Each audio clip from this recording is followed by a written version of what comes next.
ఇందాక రెడ్డన్న గారు కావచ్చు, తర్వాత కృష్ణ గారు కూడా అంటే ఈ చట్టాల గురించి వీటి గురించి చాలా క్లియర్గా చెప్పారు. ఏంటి ఇంకొక అంశం ఇందాక నేను చెప్పాను, కొంచెం కట్ అయిపోయింది. ఈ పొలిటికల్ ఎంట్రీ గురించి కూడా చర్చ జరుగుతోంది సోషల్ మీడియాలో. మరి ఏంటి దీనికి సంబంధించి మీరేం చెప్తారు ఫైనల్గా?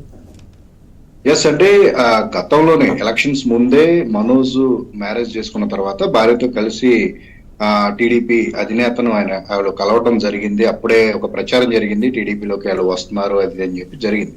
బట్ ఆఫ్టర్ ఎలక్షన్స్ తర్వాత దానికి సంబంధించింది ఏమీ లేదు, మనోజ్ సినిమాలు చేసుకుంటూ ఉన్నారు. అయితే తాజాగా ఈ గొడవలు ఎప్పుడైతే ప్రారంభమయ్యాయో మళ్ళీ ఒకళ్ళు ఈ ఆస్తు వాదాలు కానీ మొత్తానికి ఆత్మగౌరవం అని చెప్పి రకరకాల మాటలు వాళ్ళు అయితే చెప్తున్నారు. కానీ ఈ గొడవల నేపథ్యంలోనే అంటే తమ వెనక ఒక సపోర్ట్ ఉందని చెప్పేసి తెలియడానికి, అంటే దాన్ని ఏమన్నా ప్రజెంట్ చేయాలి అని చెప్పేసి అనుకుంటున్న క్రమంలోనే ఈ పొలిటికల్ ఎంట్రీకి సంబంధించిన వార్తలు అయితే గట్టిగా వినిపిస్తున్నాయి. అది కూడా ఈ రోజే గొడవ స్టార్ట్ అయిన తర్వాత మళ్ళీ ఈ రోజే వాళ్ళు ఏదో పొలిటికల్ ఎంట్రీ గురించి చెప్తామని చెప్పేసి ఒక ప్రచారం జరిగింది. బట్ ఇక్కడ మనం గమనించాల్సిన విషయం ఏంటంటే విష్ణు, మనోజ్ ఎవరైనా సరే వీళ్ళిద్దరూ మోహన్ బాబు గారి కుమారులుగానే వీళ్ళు ప్రచారంలో ఉన్నారు. నిజానికి వీళ్ళకంటూ సొంత గుర్తింపు కంటే కూడా వాళ్ళ తండ్రి పేరు మీదనే వీళ్ళకి ఎక్కువ గుర్తింపు. ఈ క్రమంలో మోహన్ బాబుని కాదని, అంటే ఆయన సలహా కానీ ఆయన సూచనలు కానీ తీసుకోకుండా పొలిటికల్ నిజంగా ఎంట్రీ ఇవ్వాలి అనుకుంటే గనక, వీళ్ళని జాయిన్ చేసుకోవాలంటే గనక ఆయన మాట కాదని చేర్చుకునే అంత అదంతా కూడా అదే తెలిసి జరగని పని.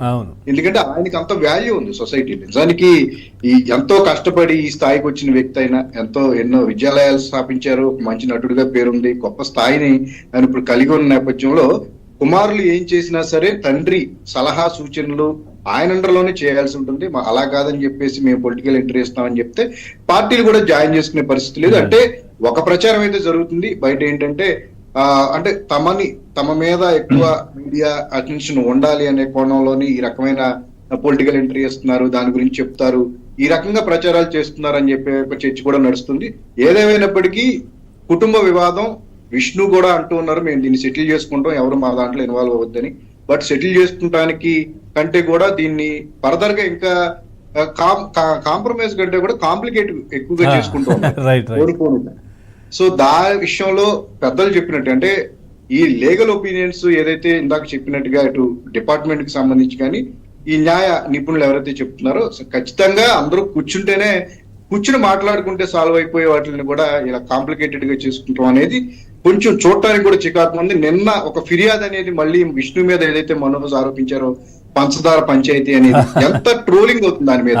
సీరియస్ ఇష్యూ కాస్త కూడా రాను పోను ఇదొక కామెడీ లాగా అయిపోయిన పరిస్థితి నెలకొంది. ఎప్పటికైనా దీని మీద అందరూ కూర్చుని మాట్లాడుకుంటే తప్ప వివాదం సాల్వ్ అవుతుంది. అంతకు మించి చూస్తే కనుక ఇది కొంచెం అంటే జనాల్లో లోకు అయ్యే పరిస్థితి ఉంటుంది పోను.